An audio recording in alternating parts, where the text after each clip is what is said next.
Hi guys, welcome to our channel వినోద్తో చిట్టి. ఏంటి వినోద్ లేడు అని చూస్తున్నారా? అవును, వినోద్ కొంచెం వర్క్లో బిజీగా ఉండి రాలేకపోయాడు. ఇప్పుడు ఏం టాపిక్ అంటే ప్రెగ్నెన్సీ గురించి చెప్పాలనుకుంటున్నా. నాకు 6 months ప్రెగ్నెన్సీ అనమాట. ఈ 6 monthsలో ఏమేమి జరిగింది, మేము ఎంత స్ట్రగుల్ అయినాము అన్నీ మీతో షేర్ చేయాలనుకుంటున్నా. తప్పకుండా చూడండి. మేము పెళ్ళికి ముందే ప్లాన్ చేసుకున్నాం. ఏమంటే పెళ్ళైన తర్వాత 1.5 year 2 years తర్వాత బేబీస్ ప్లాన్ చేద్దాము, అప్పటిదాకా వద్దు అని అనుకున్నాము.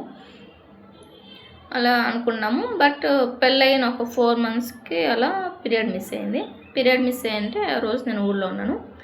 ఊళ్ళో ఉంటే వినోద్ బెంగళూరులో ఉన్నాడు. వినోద్ ఫోన్ చేసి చెప్పినాడు అనమాట. ఏమని, పీరియడ్ మిస్ అయింది అని చెప్పింటే వినోద్ పపాయ తినేయి అని చెప్పినాడు. మా అత్త ముందరే ఉంది, వినిందనమాట. విని ఏం మీకు సిగ్గులేదా,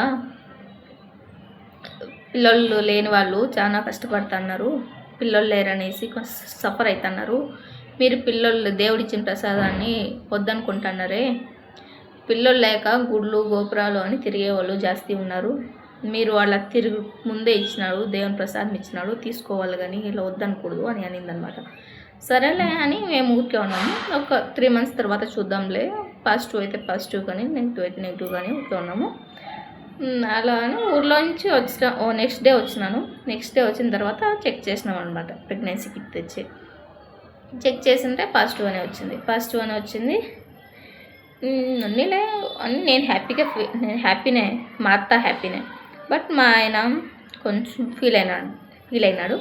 ఎందుకంటే తనకు బేబీస్ అంటే ఇష్టం లేదు, ఇప్పుడే వద్దు అని అన్నాడు.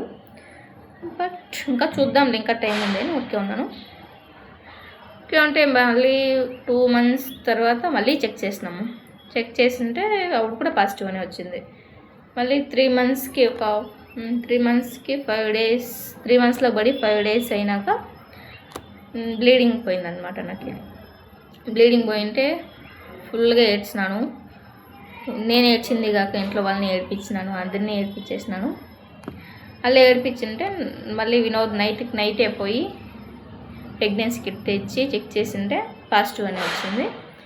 మళ్ళీ మా అవ్వకు ఫోన్ చేసి ఇలా చెప్తే, నార్మలే, కొంతమందికి అలా బ్లీడింగ్ పోతుంది, ఏం భయపడాల్సిన అవసరం లేదు అని అనిందనమాట. అంటే సరేలే అని ఊరికాను. వినోద్కి అప్పటి వరకు బేబీస్ అంటే ఇష్టం లేకుంది, అప్పటి నుంచి ఇష్టం పెరిగిందనమాట. కొంచెం పెరుగుతూ వచ్చింది. అప్పటి నుంచి బాగున్నాము. మళ్ళీ 3 monthsలో పడింది కదా, ఇంకా 10 daysకి హాస్పిటల్కి పోవాలి. హాస్పిటల్ వెళ్ళి వచ్చినాము. బేబీ గ్రోత్ అంతా బాగుందని దానికి వచ్చేసినాము. వచ్చిన తర్వాత 3 months 4 months బాగా బేబీకి కేర్ చూపించి, వెయిట్స్ కానీ ఎత్తకుండా, ఫ్రూట్స్ కానీ బాగా తిని ఉన్నానమాట. మళ్ళీ 5 monthsలో పడింది. 5 monthsలో పడితేనే హాస్పిటల్ వెళ్ళినాము. అక్కడ గురు స్కాన్ రాసిచ్చినారు, టిఫా స్కాన్ రాసిచ్చింటే వెళ్ళినాము. స్కానింగ్ తీసుకొని వచ్చినాము. వచ్చి రిపోర్ట్స్ హాస్పిటల్లో చూపించినాము డాక్టర్కి. డాక్టర్ అలా చెప్పగానే చాలా షాక్ అయిపోయి చాలా బాధపడి ఇంట్లో వాళ్ళందరినీ బాధ పెట్టేసినాము. అలా జరుగుతుంది అనుకోలేదు అసలుకి. ఏం జరిగిందో నెక్స్ట్ పార్ట్లో చెప్తాము. Please support.